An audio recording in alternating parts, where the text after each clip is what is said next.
sobre este particular, para ya entrar en materia de la incorporación de la prueba, de la evidencia material, de la documental, tenemos que irnos necesariamente al artículo 383 del Código Nacional de Procedimientos Penales. En este artículo vamos a encontrar el sustento, el fundamento de lo que hoy se conoce como la incorporación de prueba documental, material, fotográfica, etcétera. Si leemos de manera expresa, de manera literal, este 383 dice incorporación de prueba. Los documentos, objetos y otros elementos de convicción previa a su incorporación a juicio deberán ser exhibidos al imputado, a los testigos o intérpretes y a los peritos para que los reconozcan o informen sobre ellos. Solo se podrá incorporar a juicio como prueba material o documental aquella que haya sido previamente acreditada. Fíjense cómo el legislador emplea varios conceptos novedosos para nosotros. Y digo nosotros, aquellos que fuimos formados en el sistema tradicional, ¿no? Para las nuevas generaciones, veo caritas muy jóvenes, ¿no? Esto pues no les parece extraño, ¿no? Porque no habían tenido contacto con el sistema tradicional, pero aquellos que nos formamos en un sistema tradicional, vemos en esta redacción conceptos muy novedosos. El primero de ellos, la incorporación, es un concepto novedoso. Segundo, la exhibición. Dice que los documentos, objetos y otros elementos de convicción deben ser exhibidos, es decir, traídos materialmente y puestos a la vista de, ¿no? Otro concepto es para que los reconozcan. Entonces, quien esté ahí sentado en audiencia tiene que reconocer ese objeto, ese documento, esa fotografía. O informen, que hablen, que digan sobre ese documento, sobre esa evidencia. Otro concepto novedoso es que haya sido previamente acreditada. ¿De acreditarse? ¿Qué significa acreditar? Que haya pasado un test, ¿no? Que haya sido evaluada la persona respecto de ese objeto, de esa evidencia, de esa fotografía. Pues son conceptos bastante novedosos que tiene el 383, pero los tiene en desorden. Entonces, lo que nos corresponde ahora es darle un orden, una metodología al desarrollo de la incorporación de cualquier objeto, documento, evidencia conocida como fotografía, video, etcétera. ¿Sí? En ese 383 comprende, ¿sí?, cualquier prueba distinta a la testimonial o pericial. De entrada, la prueba documental. De entrada, una prueba fotográfica, un video, un croquis, un dibujo, un plano, etc. Entendiendo el documento en su concepto lato, en su concepto amplio. ¿Sí? Cualquier objeto material que contenga información, ¿no? Entonces, todos ellos van a sujetarse a un procedimiento, a una metodología de incorporación. Entonces, lo que nos interesa en la vida práctica es saber cómo tengo que incorporar ese objeto, esa evidencia, etc. ¿Sí? Si se trata, por ejemplo, de una evidencia material, entendida como evidencia material, un objeto encontrado en la escena de los hechos o que tenga relación con esos hechos delictuosos cometidos, ¿no? Por ejemplo, ¿no?, en la escena del evento delictivo, en la escena del crimen, se encontró una pistola, ¿no? Esa pistola probablemente fue el medio con el que se cometió el delito, se lesionó a la persona y se le causó la muerte. Pero encontraron ahí esta arma de fuego y a su vez en esa arma de fuego pues encontraron ciertas huellas dactilares por un lado, ¿no? Y además pues resulta que esa arma de fuego, ¿sí?, fue accionada, fue disparada y encontramos varios casquillos en el lugar de los hechos, ¿no? Y además pues advertimos, de acuerdo a la inspección que se practicó, que hay vidrios, ¿no? De una ventana y de una puerta rotos, ¿no? Hay orificios en la pared que al parecer fueron causados por un proyectil de arma de fuego. Todas esas son evidencias, pero que no hablan por sí solas, ¿sí? La pistola, el revólver, pues va a ser un testigo, pero un testigo mudo. Necesitamos que esa pistola hable, diga. Por eso será necesario que se traiga a un órgano de prueba. Y aquí está la clave, ¿sí?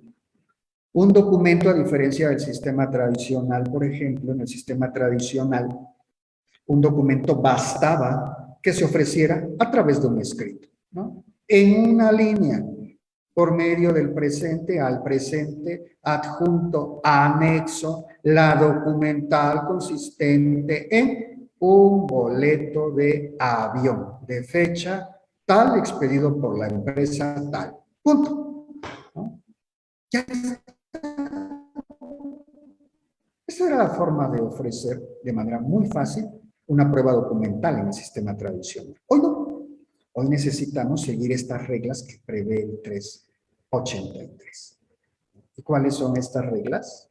Bueno, pues son reglas que se ha venido trabajando, ¿no? Hasta ahorita hemos visto que hay una tesis que nos habla al respecto sobre estas reglas de incorporación con el número de registro 2019-123. Es una tesis aislada del año 2019, ¿no? Hace 2 años y fracción, se emitió esta tesis por parte de un tribunal colegiado y aunque es una tesis aislada, lo interesante es que ya hay un criterio por parte de los jueces federales en el sentido de que sí es necesario seguir estas reglas de incorporación que prevé el artículo 383.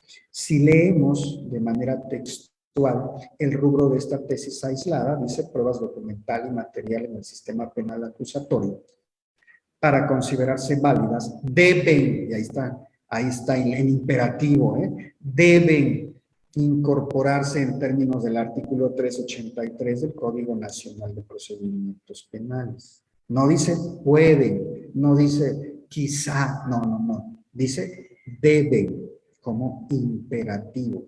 Entonces, lo que significa que las reglas de incorporación previstas en el 383, estas palabras, estos conceptos clave, se tienen que llevar a la práctica en una audiencia. Y el tema es hacerlo de una manera metodológica, ¿sí? Hacerlo con orden para que este ejercicio de incorporación sea un éxito. Y la parte contraria no nos objete, no se oponga, no diga, señor juez, no ha seguido las reglas de incorporación. Y el juez diga, tiene usted razón. Abogado, no ha seguido las reglas de incorporación. ¿No? Para que eso no suceda, entonces tenemos que irnos a esos pasos que tienen que seguirse en este artículo 383, por lo que hace a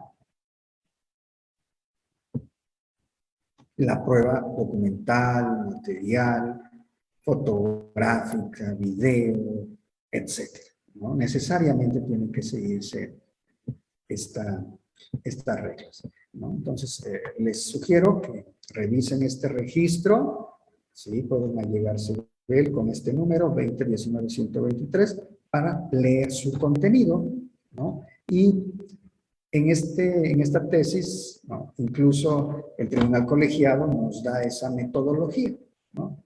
Paso número 1, elegir a un testigo. Paso número 2, que el testigo narre los hechos que le constan y lo relacione con el objeto del documento. Paso número 3, que exponga los motivos por los cuales lo conoce. Paso número 4, que ese documento, ese video, se haga del conocimiento de la parte contraria para que esté en condiciones de oponerse y finalmente pueda incorporarse. Entonces son los pasos que se tienen que seguir en una audiencia para que siguiendo estos pasos tenga éxito esta incorporación. ¿Sí? Hasta aquí No sé si hay alguna pregunta en concreto antes de pasar a la exposición específica de cada uno de estos pasos, maestro Eric. ¿Sí? En este momento no sé si alguien en relación a estos puntos quisiera hacer alguna pregunta de manera directa o podemos continuar. O en el chat, para los que gusten ir Ajá, bueno, el chat. lanzando alguna pregunta en el chat, con mucho gusto. Les pido nada más que las preguntas sean lo más concretas posibles para estar en condiciones de abordarlas. ¿Sí? Entonces, para quienes gusten en el chat, ir preguntando con mucho gusto. Paso número 1, que son los pasos que vamos a seguir de acuerdo a esta tesis y a esta metodología. Recordemos que en el sistema, por un lado, tenemos una metodología de audiencias, ¿no? Por un lado. Segundo, en el tema de incorporación también tenemos que seguir un método, ¿no? El método implica orden. Y si las cosas se hacen con orden, obtenemos un resultado adecuado, acorde a nuestros intereses. Entonces, paso número 1. Es importante seleccionar al testigo. ¿Qué quiere decir esto? Si voy a incorporar, por ejemplo, una fotografía, tengo que buscar a la persona adecuada que me hable de esta fotografía. Por ejemplo, ¿no? En la escena de los hechos llegó un agente policíaco y este agente policíaco se dio a la tarea de asegurar la pistola encontrada en ese lugar de los hechos. Pues entonces, ¿quién mejor que ese policía que llegó y que aseguró el arma, la pistola, sea quien me hable de la misma? Y a través de él puedo incorporar la pistola. ¿Sí? Entonces ya tengo un testigo idóneo, alguien que me hable sobre la evidencia. Tengo que buscarlo, por eso les decía, aplica también un principio interesantísimo acá, que es el principio de selección de prueba. Buscar, ¿no? A el testigo que sea idóneo. Ahora, ese testigo, ¿sí? Nos tiene que narrar, nos tiene que hablar, nos tiene que hacer referencia por lo que hace al objeto. Por eso el paso número 2 se refiere a esto. Como el objeto no habla por sí mismo, como el documento no habla por sí mismo, ¿sí? Como la fotografía, aun cuando ésta exista y sea ilustrativa, no habla por sí misma, necesitamos a un órgano de prueba. ¿Qué es un órgano de prueba? Es la persona que va a venir el día del juicio y a través de ella, ¿sí?, se va a explicar el origen de ese documento, de esa evidencia, de ese objeto, de esa fotografía, de ese video. La persona nos tiene que decir de dónde salió esa evidencia, por qué razón esa pistola hoy en juicio está aquí, quién la trajo, quién la recabó, cómo se recabó, para que el juez, la jueza pueda concluir que se trata del mismo objeto encontrado en el lugar de los hechos al objeto que hoy tenemos en la sala de audiencias. Y a eso se le llama mismidad. Fíjense qué interesante, ¿no? La famosa mismidad del objeto de la evidencia, ¿no? Que se refiere a esa relación entre el objeto encontrado en el lugar del hecho a el objeto traído a la audiencia de juicio. Es el mismo, hay correspondencia, ¿sí? Lo mismo sucede con una fotografía, ¿no? Recordemos que en tratándose de fotografías, dos cosas. La primera, como sugerencia práctica en la vida real, ¿sí? Una imagen dice más que 1000 palabras, jóvenes. Una imagen dice más que 1000 palabras. Qué importantes son hoy día las fotografías en una audiencia, porque permiten ilustrar, ¿sí?, saber ese contexto del lugar de los hechos, sobre todo. Incluso a través de una prueba fotográfica podemos conocer el contexto sociocultural de los involucrados en un delito, de la víctima, del imputado. Por ejemplo, en temas de violencia de género, feminicidio, violencia familiar, qué importantes son las fotografías. ¿Sí? Qué importantes son las fotografías. A través de estas fotografías podemos conocer ese contexto sociocultural de las personas, de los protagonistas del hecho delictivo y saber conocer más allá, ¿sí?, en esos detalles y en ese contexto. Entonces, la sugerencia es esa, en la medida de lo posible, traer siempre alguna fotografía que pueda ilustrar al juzgador, a la juzgadora, para que esté en mejores condiciones de resolver. Máxime si el juez, la jueza es visual, ¿no? Hay personas que viendo una imagen inmediatamente podemos extraer inferencias a partir de esa ilustración que nos muestra una imagen. Los detalles, dimensiones, colores, objetos, ¿no? Todo lo que pueda contenerse en una fotografía es muy importante, ¿sí? Bueno, esas dos preguntas que me están formulando ahorita las reservo porque están bien interesantes. Voy a votar primero la parte de la metodología para ya después aspectos específicos como si las pruebas supervinientes, si la prueba documental pública, ¿no?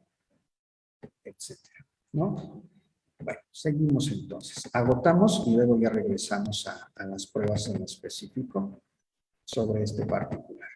Decíamos que entonces el testigo tiene que hablar sobre el objeto, ¿no?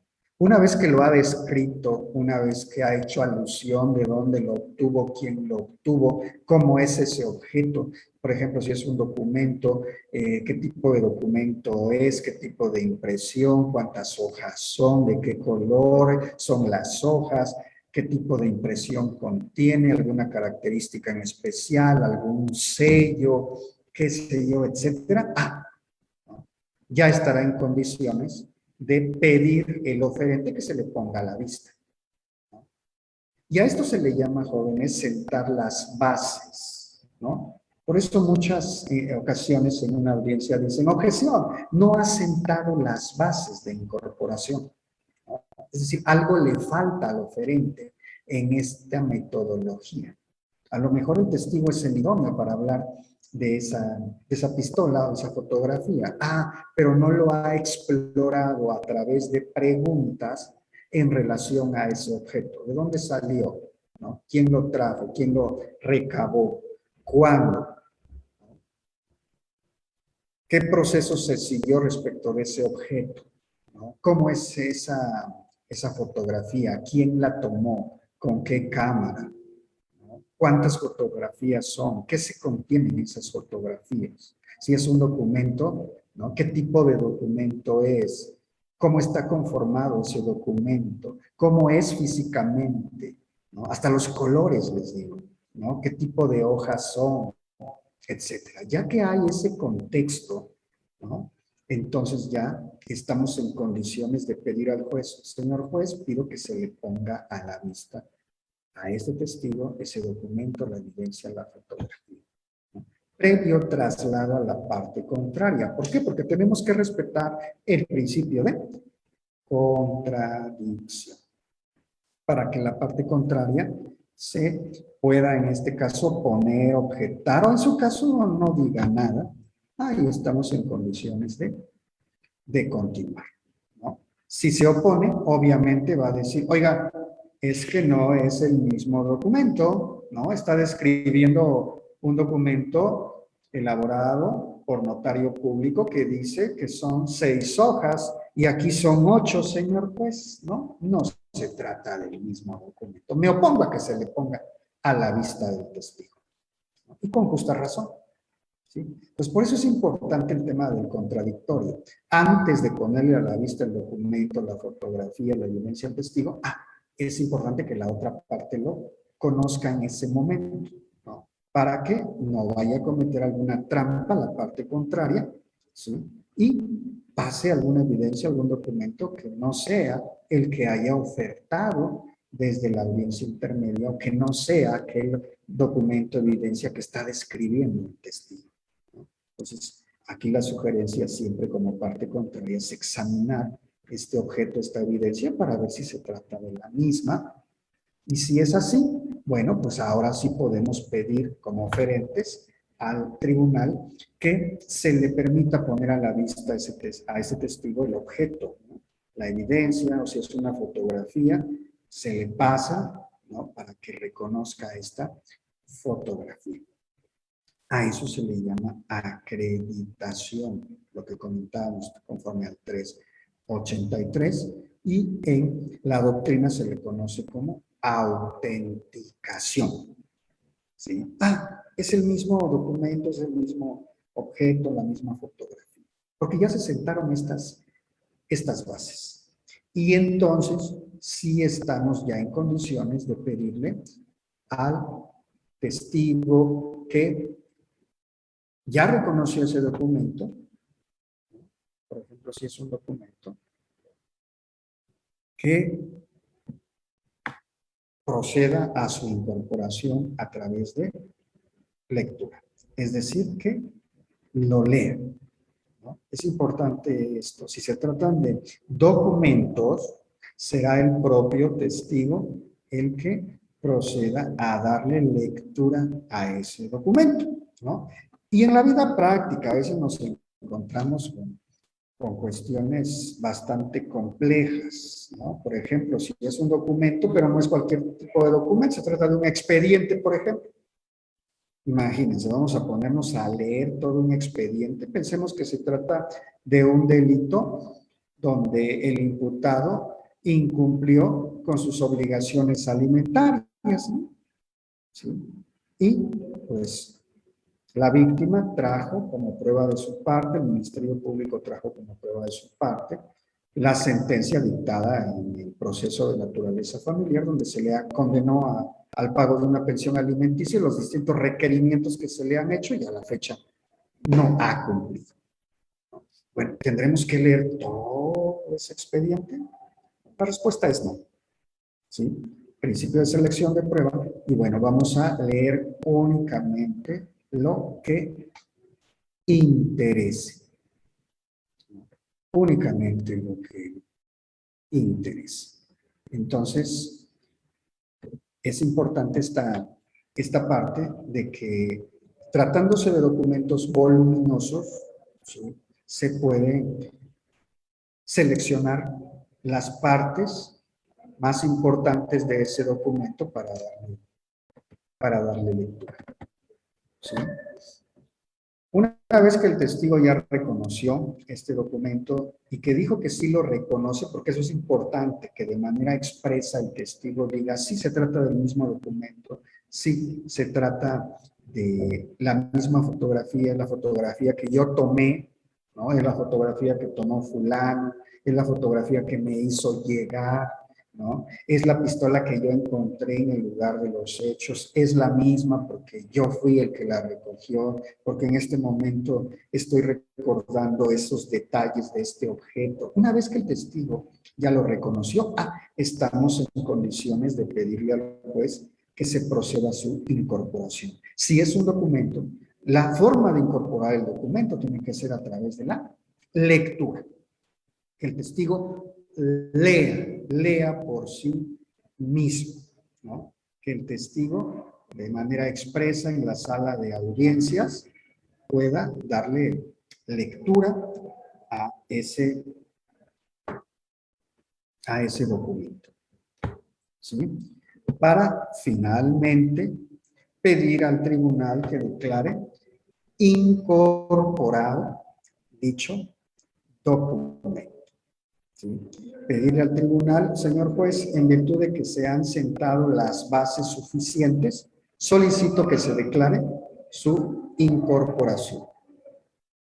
Y entonces, ya sin problema alguno, podrán las partes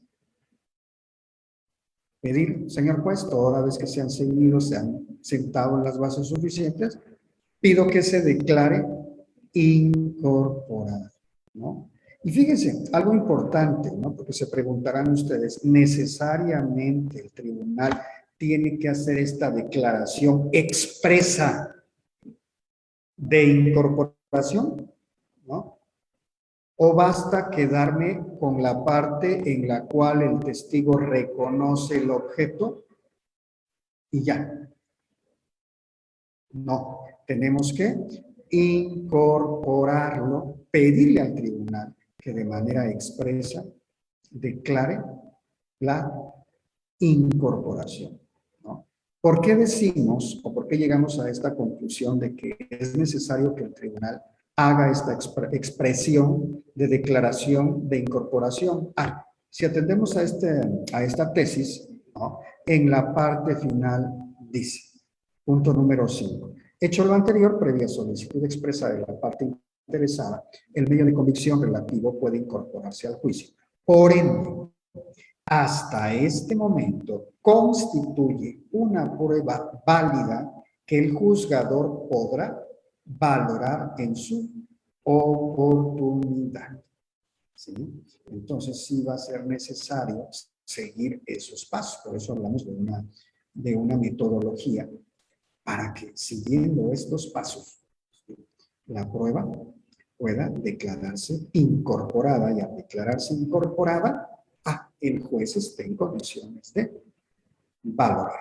Entonces, no es cualquier cosa, jóvenes, no es cualquier cosa estos pasos a seguir en la incorporación, sino que tenemos que ser bastante metodológicos, ¿no?, y que no se nos pase ninguno de estos pasos. En la vida real, en la práctica, es muy recurrente que al oferente se le pase uno de estos pasos, sea omiso en alguno de ellos, sea deficiente en la descripción que hace el testigo. Ahí la responsabilidad es del oferente, ¿sí? Porque el oferente tiene que hacer preguntas en relación al objeto y que esas respuestas sean suficientes como para decir, ya estamos en condiciones de pedir que se le ponga a la vista el objeto, y lo reconozco, ¿no? Entonces, hay que ser bastante cuidadosos en las respuestas que dé el testigo, porque nosotros traemos